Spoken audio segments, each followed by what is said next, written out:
행록 1장 1절 강씨는 상고 신농씨로부터 시작되고 성으로서는 원시성이로다. 우리나라에 건너온 시조는 이식이니 중국 광동 강씨보에 공자태조 이정천하후 양재찬이 공이퇴하 라고 기록되어 있고, 또 우리나라 숙종 을축년보에 수벌 고구려시 공이병 마원수 지살수의 지수장란 익류불반의 기록이 있는 바와 같이 진주 강씨는 중국 수양제 때에 우리나라에 건너오니라. 시조 이식으로부터 31대 자손 세의가 고부로 낙향한 후 6대의 진창, 우창, 응창, 삼형제도 이곳에 살았도다. 행록 1장 2절 이곳은 예로부터 복례산, 영주산, 일명 신선봉, 방장산의 세 산이 삼신산으로 불리어 오던 곳이로다. 행록 1장 3절 방장산으로부터 내려오는 산줄기에 망제봉과 영주산이 우뚝 솟으니 그 뒷기슬과 함께 선인포전을 이룩하고 있도다. 망제봉의 산줄기가 기복 연면하여 시루산을 이룩하였도다. 행록 1장 4절 이 시루산 동쪽들에 갱망리가 있고 그 산 남쪽으로 뻗은 등판째 너머로 연촌, 강동, 배장골, 시목동, 유황골, 필동 등이 있으며 그 앞들이 기름들이요. 그리고 이들의 북쪽에 있는 산줄기가 뻗친 앞들에 덕천 사거리 마을이 있고, 여기서 이평에 이르는 고갯길을 넘으면 부정리가 있고 그 옆 골짜기가 쪽밭골이로다. 행록 1장 5절 갱망리의 강씨 종가인 진창 어른부터 6대에 이르렀을 때 상제께서 탄강하셨으니 상제의 성은 강씨이요 존이는 일순이고 자암은 사옥이시고 조노는 증산이시니라. 때는 신민년 9월 19일인 즉 2조 9종 8년이며 단기로서는 4204년이고 서기로는 1871년 11월 1일이로다. 행록 1장 6절 그리고 그 탄강하신 마을을 쏨바렉이라고 부르며 당시에 전라도 고부군 우덕면 갱망리라고 부르더니 지금은 정읍군 덕천면 신월리 세터로 고쳐 부르도다. 행록 1장 7절 갱망리는 상제께서 탄강하시기 이전에는 선망리라 하더니 후에는 갱망리라 하고 상제께서 화천하신 뒤로는 신원리로 고쳐 부르고 오늘에 이르도다. 행록 1장 8절 부친의 휘는 문해이며 자는 흥주이고 그는 범상에 우렁찬 음성을 가진 분으로서 그의 위엄은 인근 사람만이 아니라 동학의 의병들에게까지 떨쳤도다.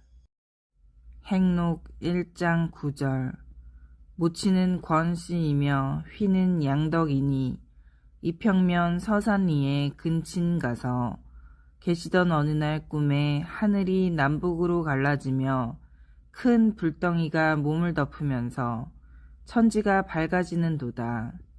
그 뒤에 태기가 있더니 10석 만에 상제께서 탄강하셨도다. 행록 1장 10절 상제께서 탄강하실 때 유달리 밝아지는 산실에 하늘로부터 두 선녀가 내려와서 아기 상제를 모시니 방 안은 이상한 향기로 가득 차고 밝은 기운이 온 집을 둘러싸고 하늘에 뻗쳐 있었도다.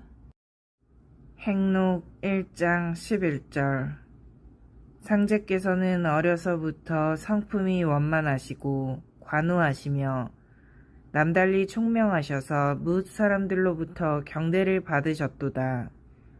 어리실 때부터 나무 심기를 즐기고 초목 하나 꺾지 아니하시고 지극히 작은 곤충도 해치지 않으실 만큼 호생의 덕이 두터우셨도다. 행록 1장 12절. 상제께서 7살 때 어느 글방에 가셨는데 훈장으로부터 놀랄 경에 운자를 받고 원보 공지탁 대호 공천경이라고 지으셨도다. 행록 1장 13절.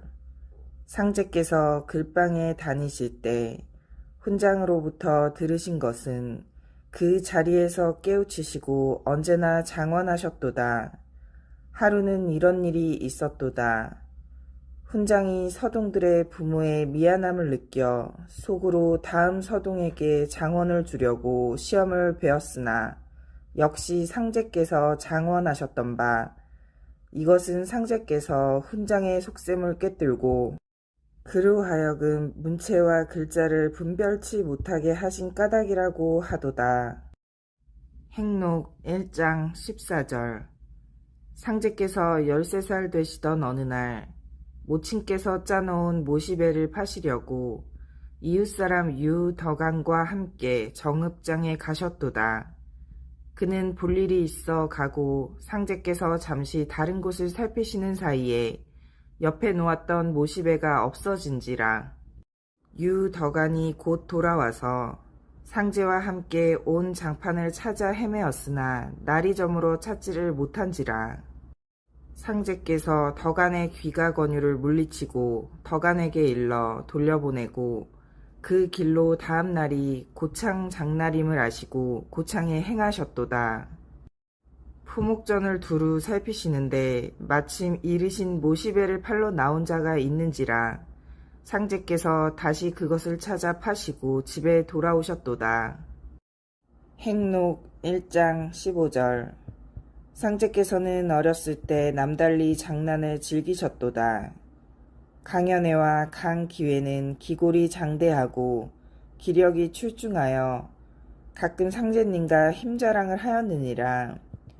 상제께서는 돌로 만든 맷돌 밑짝에 가운데 중세를 이에 물고 올리시니 주위에서 지켜보던 사람들은 놀라 넋을 잃고 멍하니 보고만 있더라. 때로는 마당에 서서 발로 지붕 처마 끝을 차기도 하고 때로는 한 손으로 용마름을 지붕 위로 던지기도 하고 때로는 발 뒤꿈치와 두 팔을 땅에 대고 떠있는 몸으로 장적 10여 인으로 하여금 허리를 땅에 닿게 하였으나 장정들은 힘만 빠지고 상제의 허리는 흔들리지도 아니하니라.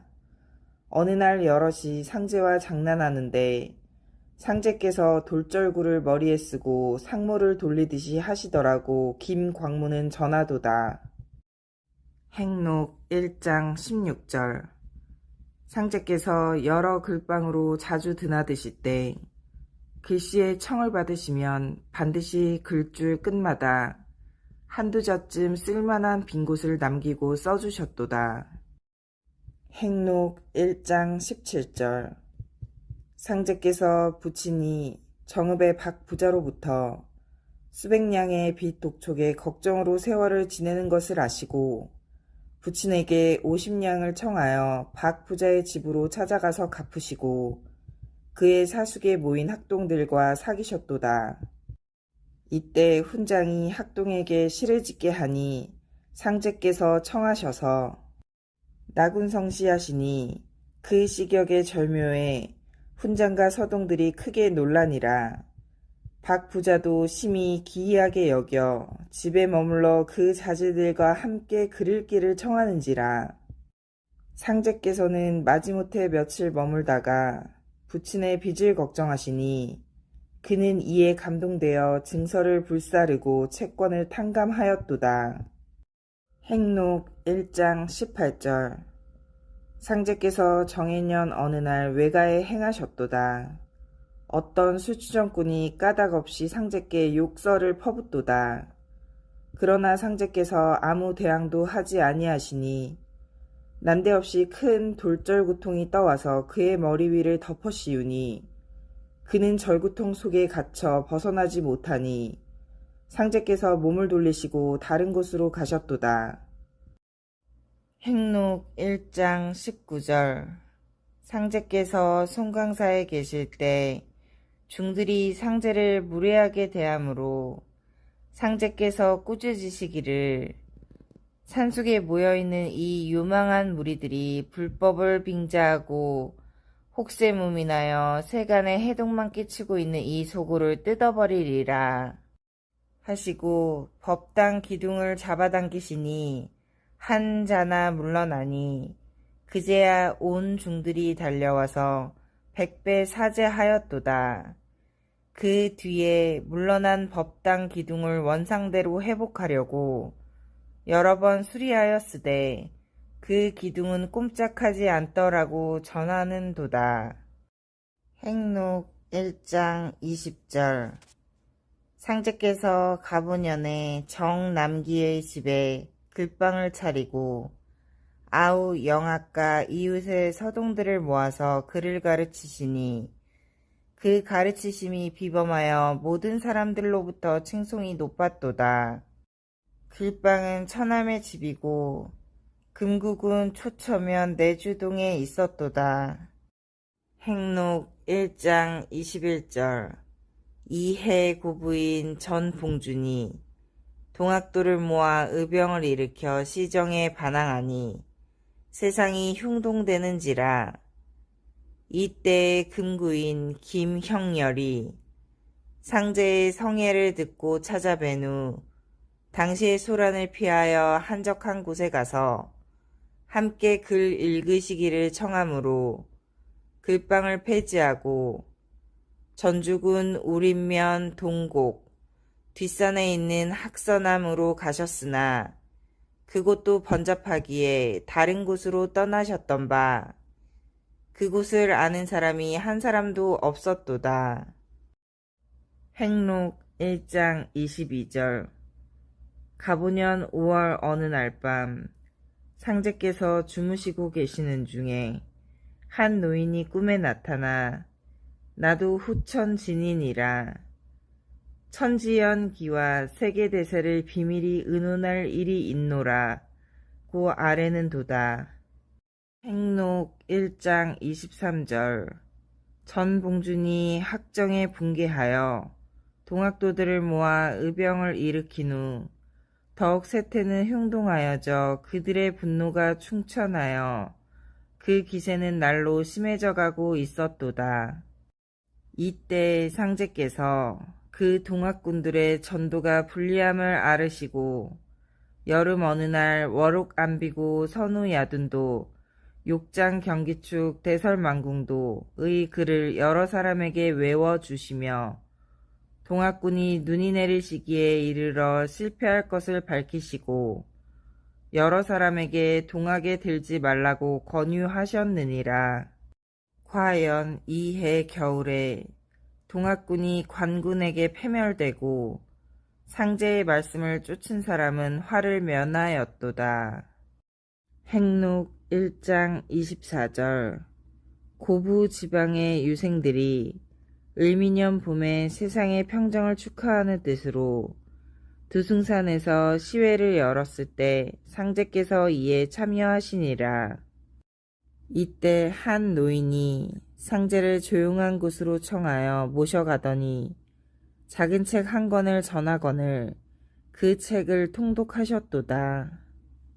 행록 1장 25절. 유생들은 세상이 평온하다고 하나 세도는 날로 어지러워졌도다. 상제께서 이때 비로소 광구천하 하실 뜻을 두셨도다. 행록 1장 26절. 5월이 되어 상제께서 본댁을 떠나셨으나 가신 곳을 아는 사람이 아무도 없었도다. 그리하여 매우 염려하는 상제의 부친을 보고 유덕아는 대신하여 상제를 찾으려고 의관을 갖추고 객망리를 떠났도다. 그가 태인 강삼리에 이르렀을 때 관군은 의병 2사람을 잡고 덕안을 동학군으로 몰고 포박하여 전주 용머리 고개 임시 형장으로 끌고 가니라. 2사람이 먼저 차명되고 덕안의 차례가 되었을 찰나에 하늘이 캄캄하여지고 선둥치고 번개가 번쩍이며 비가 억수같이 쏟아지는지라. 광군고 번개가 번쩍이며 비가 억수같이 쏟아지는지라. 관군들은 지레 겁을 먹고 도망하였으나 비바람은 그치지 않고 밤은 깊어 사방이 보이지 않아 덕안이 정신을 차리니 2사람의 시체만이 짙은 어둠 속에 뒹굴어 있었도다. 무서움에 쫓겨 그는 먼 곳에서 비치는 등불을 향하여 지친 몸을 이끌어가니 날이 새기 시작하니라. 등불은 간데온데 없는 산중이었도다. 그제서야 그는 정신을 차리고 포박을 풀고 재생의 기쁨을 안고 집에 돌아왔느니라. 그는 이 재생의 인도를 호랑이가 불빛을 비춰준 것으로 믿었도다. 얼마 후 상제께서 객망리에 호련히 돌아오셨도다. 상제께서 덕안을 보시고 험한 시국에 위급한 환경을 당하여 고통이 많았도다 말씀하며 위로하시니 그는 더욱 자신의 재생을 상제의 덕화라고 굳게 믿으며 재생의 감격을 되새기니라. 당신은 가릴 사이 없이 마구 죽이는 판국이었도다. 행록 1장 27절. 상제께서 이민년 어느 날 김형렬과 함께 금산사 부근의 마을에 가서 계셨도다. 이 부근에 오정동에 살고 있던 김경안이란 사람이 기독교의 신약전서를 가지고 있었던 바, 상제께서 어느 날 김형렬에게 신약전서 한 권을 구하게 하시니라. 그는 이르신 대로 그로부터 책을 빌려다 상제께 드렸더니 상제께서 그것을 불사르셨도다. 행록 1장 28절. 그 후 어느 날 형렬은 상제를 모시고 오정동을 찾아 음식을 대접하였도다. 이 자리에 경안이 찾아와서 빌려준 신약전서를 돌려달라고 말하기에 형렬이 우물쭈물하면서 딱한 표정만 짓고 앉아 있노라니 상제께서 가름하시면서 곧 돌려주리라고 말씀하시니라. 마침 이때에 그곳을 한 붓장수가 지나가는지라. 상제께서 그를 불러들이고 음식을 권한 다음에 그 붓상자를 열어보라고 청하시니 그가 분부에 쫓으니라. 상제께서 그대는 예수를 믿지 아니하니 이 책은 소용이 없을 터이므로 나에게 줄 수 없느냐고 물으시니 그는 음식 대접을 받은 터이어서 기꺼이 응하는지라. 상제께서 그 책을 경안에게 돌려주시니 거기에 있던 사람들이 모두 어리둥절하였도다. 행록 1장 29절. 상제의 신성하심이 하은동에도 알려졌도다. 이곳에 이성경이란 자의 빅모가 살고 있었도다. 상제께서 주인을 찾고 그대의 아내가 49일 동안 정성을 들일 수 있느냐를 잘 상의하라 분부하시니라. 주인은 명을 받은 대로 아내와 상의하니 아내도 일찍부터 상제의 신성하심을 들은 바가 있어 굳게 결심하고 허락하니라. 상제께서 다시 주인에게 어김없는 다짐을 받게 하신 뒤에 공사를 보셨도다. 그 여인은 날마다 머리를 빗고 목욕제게 한 뒤에 떡 한 시루씩 쪄서 공사일에 준비하니라. 이렇게 여러 날을 거듭하니 아내가 심히 괴로워하여 불평을 품었도다. 이날 한 집 나무를 다 떼어도 떡이 익지 않아 아내가 매우 당황하여 어찌할 바를 모르고 있노라니. 상제께서 주인을 불러 그대 아내는 성심이 풀려서 떡이 익지 않아 매우 걱정하고 있으니 내 앞에 와서 사과하게 하라. 나는 용서하고자 하나 신명들이 듣지 아니하는도다 고 이르시니라. 주인이 아내에게 이 분부를 전하니 아내가 깜짝 놀라면서 사랑방에 나와 상제께 사과하고 부엌에 들어가서 시루를 열어보니 떡이 잘 익어 있었도다. 부인은 이로부터 한결같이 정성을 들여 49일을 마치니 상제께서 친히 부엌에 들어가셔서 그 정성을 치하하심으로 부인은 정성의 부족을 송구히 여기니 상제께서 부인을 위로하고 그대의 성심이 신명에게 사무쳤으니 오색 체운이 달을 끼고 있는 그 증거를 보라고 하셨도다. 행록 1장 30절. 상제께서 정읍으로부터 진펄이나 논이나 가리지 않고 질러오셨도다. 이것을 보고 류연회란 동리 사람이 길을 버려두고 그렇게 오시나이까 라고 말하니 상제께서 나는 일을 하느라고 바쁘건만 하시면서 그대로 가시니라. 이 일로부터 수년이 지난 후에 그가 측량기사가 되어 신장로를 측정하게 되었는데 그 측량이 바로 상제께서 함부로 걸어가신 선이 되니라. 지금 덕천 사거리에서 정읍을 잇는 신장로가 바로 그 길이로다. 행록 1장 31절.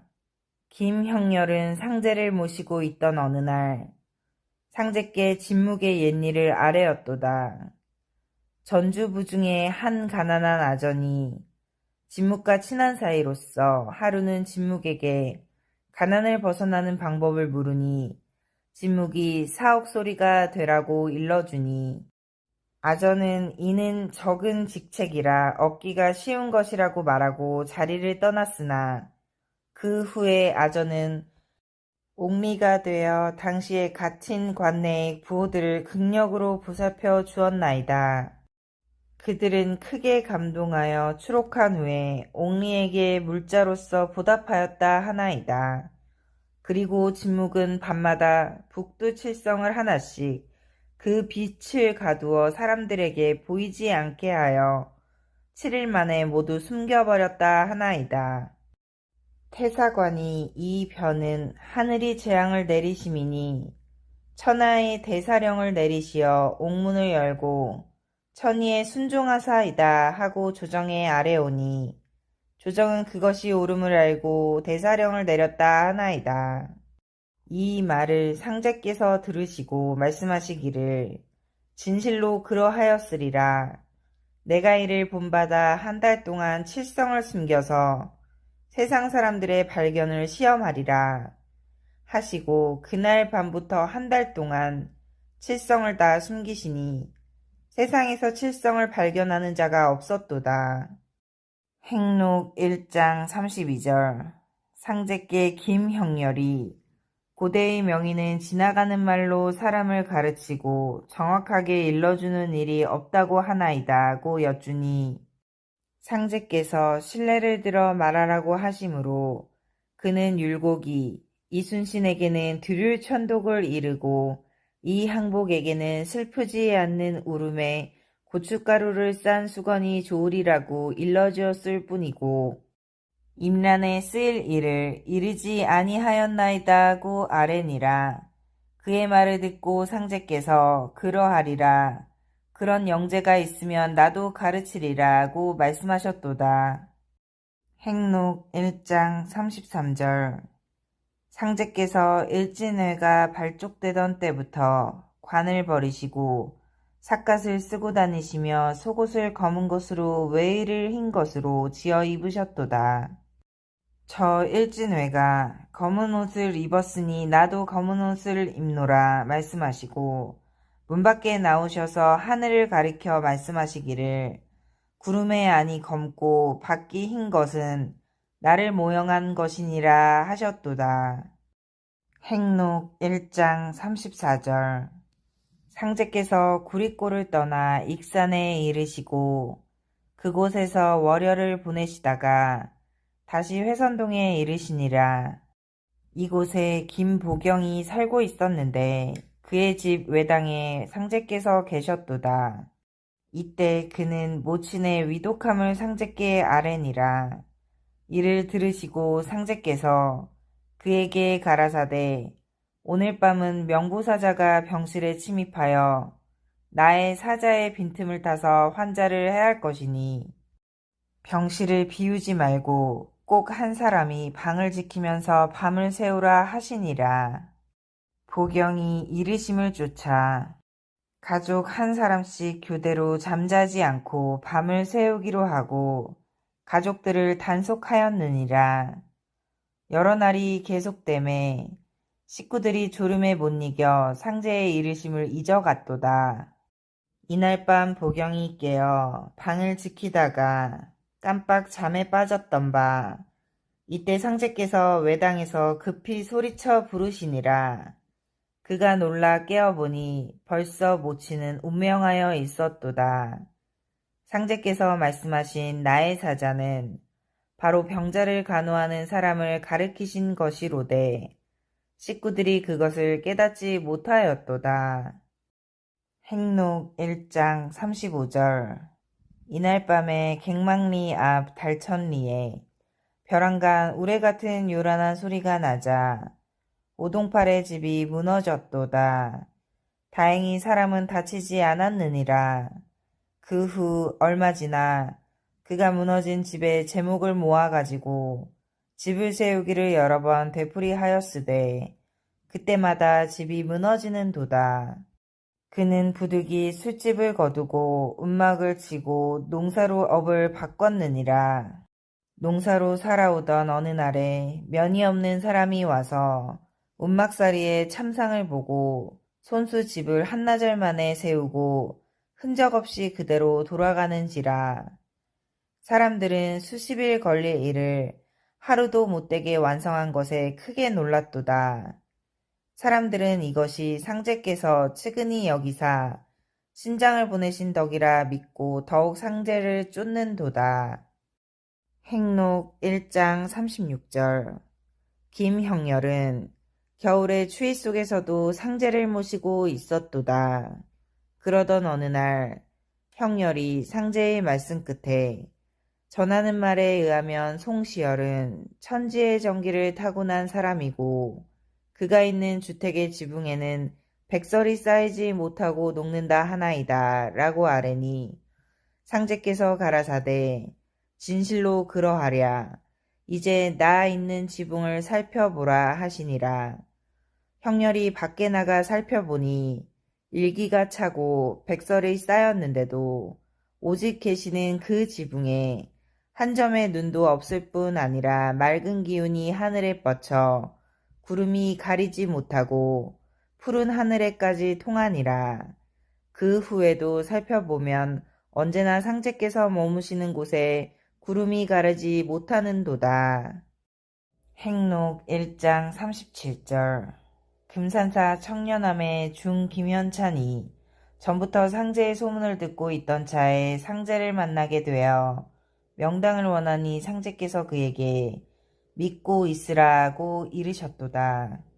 그 후 그는 환속하여 화촉을 밝히고 아들을 얻었느니라. 그리고 김병욱이 또한 명당을 바람으로 상제께서 역시 믿고 있으라고 말씀하셨도다. 그 후 그도 바라던 아들을 얻었느니라. 수년이 지나도록 명당에 대한 말씀이 없으시기에 병욱은 주시려던 명당은 언제 주시나이까 하고 여쭈니 상제께서 내가 바라던 아들을 얻었으니 이미 그 명당을 받았느니라고 이르시고 선천에서는 매백골 이장지로되 후천에서는 불매백골 이장지니라고 말씀을 하셨도다. 그 후 얼마 지나 현찬이 상제를 배웠고 명당을 주시기를 바람으로 상제께서 명당을 써서 이미 발음되었나니라고 말씀이 계셨도다. 행록 1장 38절. 어느 때인지 분명치 않으나 상제께서 이런 말씀을 하신 때가 있느니라. 고부에 나보다 학렬이 높은 친족들이 계시는도다. 내가 그들을 대할 때 반드시 학렬을 쫓아 말하게 되느니라. 이것은 윤리상 전통이라. 무슨 관계가 있으리오만 모든 신명은 그들의 불경한 언사를 옳지 않게 여기고 반드시 죄로 인정하느니라. 나는 이것을 어렵게 생각하여 친족과의 왕래를 적게 하느니라 하셨도다. 행록 2장 1절. 상제께서 정윤년에 다시 정남기의 집에 글방을 차리고 아우 영악과 형렬의 아들 찬문과 그 이웃 서동들을 가르치셨도다. 이때 유불선음 양참이를 통독하시고 이것이 천하를 광구함에 한 도움이 되리라 생각하시고 얼마 동안 글방을 계속하시다가 인신과 속정을 살피고자 주유의 길을 떠나셨도다. 행록 2장 2절. 금구 내주동을 떠나신 상제께서는 익산군 1리를 거쳐 다음날 김일부를 만나셨도다. 그는 당시 영가무도의 교법을 문도에게 펼치고 있던 중 어느 날 일부가 꿈을 꾸었도다. 한 사자가 하늘로부터 내려와서 일부에게 강사옥과 함께 옥경에 오르라는 천준의 명하심을 전달하는도다. 그는 사자를 따라 사옥과 함께 옥경에 올라가니라. 사자는 높이 솟은 주루금궐 요운전에 그들을 안내하고 천존을 배할하게 하는도다. 천존이 상제께 광구천하의 뜻을 상찬하고 극진히 우대하는도다. 일부는 이 꿈을 꾸고 이상하게 생각하던 중 돌연히 상제의 방문을 맞이하게 되었도다. 일부는 상제께 요운이란 호를 드리고 공경하였도다. 행록 2장 3절. 상제께서 이곳에 며칠 머무시고 다시 계속하여 경기, 황해, 평안, 함경, 경상도의 각지에로 두루 유력하셨느니라. 어느 날 상제께서 전주부에 이르시니 부중 사람들이 상제를 신인으로 우러러 모시니라. 행록 2장 4절. 주유하시다가 상제께서 함열에 이르셔서 만인 함열이라 기뻐하셨도다. 행록 2장 5절. 상제께서 어느 날 내장산에 가셨을 때 세계 유이차산출 기운금천 작물화 응수조종 태호복 도인하사 다불가 라고 읊으셨도다. 행록 2장 6절. 또 어느 때 상제께서 종도들에게 보습금강경 청산개고려 기후기력의 무흥단주저를 외워주시니라. 행록 2장 7절. 상제께서 3년 동안 주유하신 끝에 경자년에 고향인 갱망리에 돌아오셔서 시루산 조모님의 묘를 면례하시니 이때 류서구가 지사로서 상제를 보자 하였도다. 이후에 상제께서 항상 시루산 상봉에서 머리를 푸시고 공부를 하셨도다. 그러던 어느 날 호둔하고 앉아 계셨을 때 마침 나무꾼들이 지나가다가 이것을 보고 기겁하여 상제의 부친께 아뢰는지라. 부친께서도 당황하여 시루봉에 오르니 범은 보이지 않고 상제께서 태연자약하게 앉아서 공부하고 계시는 것만이 보였도다. 행록 2장 8절. 상제께서는 갱망리 시루봉에서 공부하시다가 밤이 되면 간간히 유덕안의 집에 내려가셔서 쥐누니콩 한 줌을 얻어 냉수와 함께 잡수시곤 하셨도다. 상제께서 덕안의 아들 칠룡을 바라보시고 내가 나에게 살려달라고 애걸하는구나 고 말씀하셨느니라. 상제께서 시루봉에 오르시면 산천이 크게 울리도록 소리를 지르셨도다. 이 소리에 마을 사람들은 남녀노소를 막론하고 두려워 문 밖으로 나오지 못하였도다. 행록 2장 9절. 상제께서 시루산에서 공부하시다가 이따금 산 밑에 있는 샘터 너머에서 우시기도 하셨는데 한 번은 부친께서 밥을 가지고 시루봉에 오르다가 그 광경을 보았도다. 행록 2장 10절. 그러시다가도 다시 공부를 계속하셨는데 어느 날 시루봉에서 진법주를 외우시고 오방신장과 48장과 38장 공사를 보셨도다.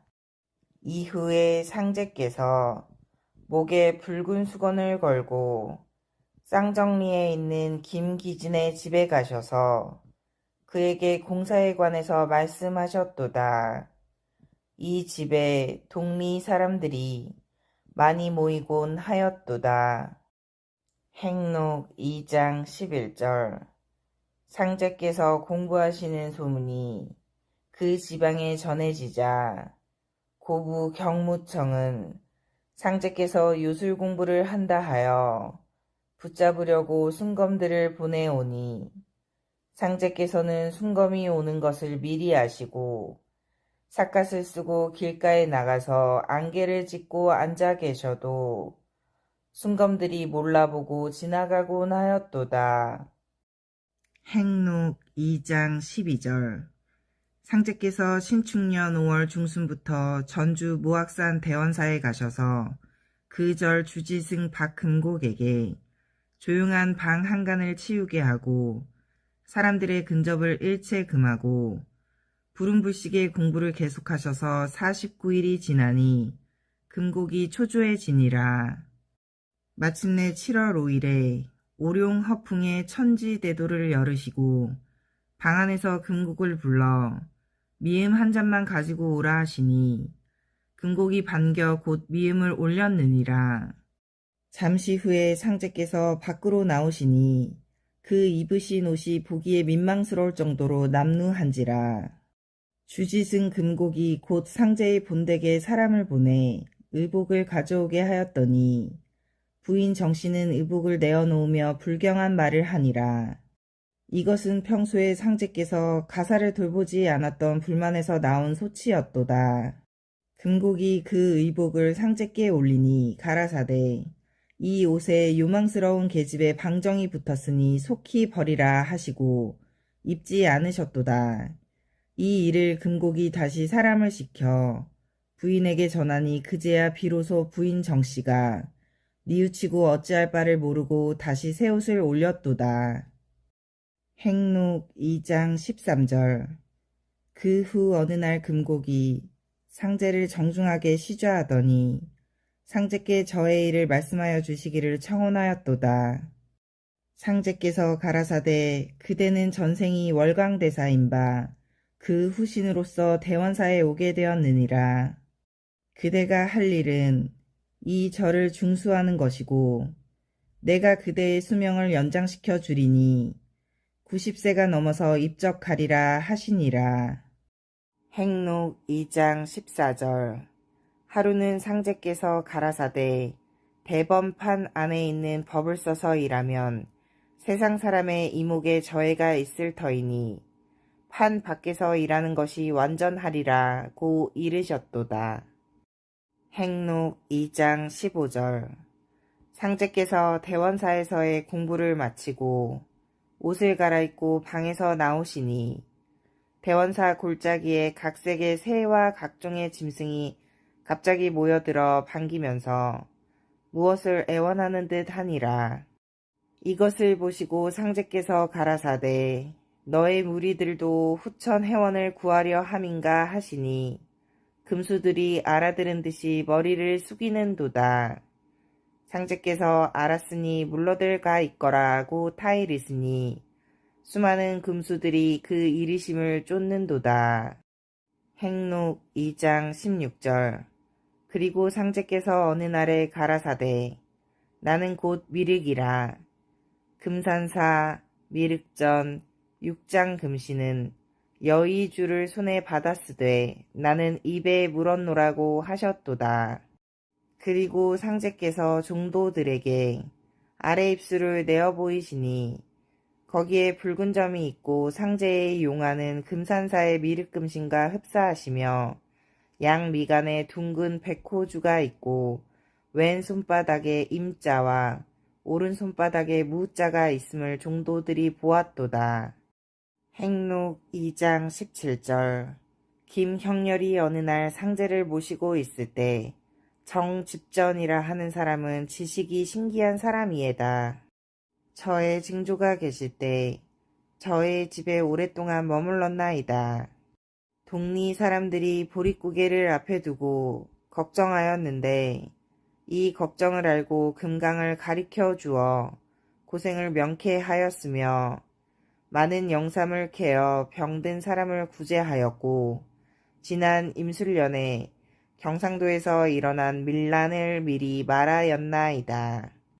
저의 증조께서 그의 지식을 빌어 명당 하나라도 얻어서 그 여음을 후세에 끼치지 못하였나이다. 이것이 오늘날 저의 한이 되는 일이로소이다 고 여쭈는지라. 듣고만 계시던 상제께서 가라사대 그런 훌륭한 지혜를 가진 사람이 어찌 남인 너의 집의 밥을 헛되게 먹으리오. 천리의 극진함이 털끝만한 인육의 사가 없나니라 하셨도다. 행록 2장 18절. 상제께서 어느 날 형렬에게 부용병지유 제숭례 이중록 예숭직의사지 록중직지사경사 고녹현 불해제 상공불유시 직사졸 병적국삭을 외워주시고 기억하라고 이르셨도다. 행록 2장 19절. 김도일이 앓고 난 뒤에 어느 날 지팡이를 짚고 상제를 뵈러 갔도다. 이것을 보시고 상제께서 그 지팡이를 빼앗아 꺾어버리시니 그는 할 수 없이 서 있게 되었도다. 이후부터 그는 요통이 쾌차하였느니라. 그리고 상제께서 도일에게 가라사대 문 밖에 나가서 서쪽 하늘에 붉은 구름이 떠있나 보라고 하시니 그가 나가보고 들어와서 그러함을 아뢰었도다. 다시 상제께서 가라사대 금산 도득하기가 심히 어렵도다고 하셨도다. 행록 2장 20절. 상제께서 계묘년에 갱망리에 계셨도다. 3월 어느 날에 형렬에게 신명에게 요금을 줄 터이니 여산 윤공삼에게 가서 돈을 얻어오라 하시니 옆에서 시자하고 있던 김병욱이 전주 거부인 백남신을 청거하는 도다. 상제께서 형렬로 하여금 그렇게 하게 하시고 위정 술을 많이 드신 후에 신발을 벗으신 채 대삿갓을 쓰시고 병욱을 앞세우고 그의 집에 가시니라. 이때 장흥애가 와 있었으며 마침 남신이 병욱의 집에 들어서는지라.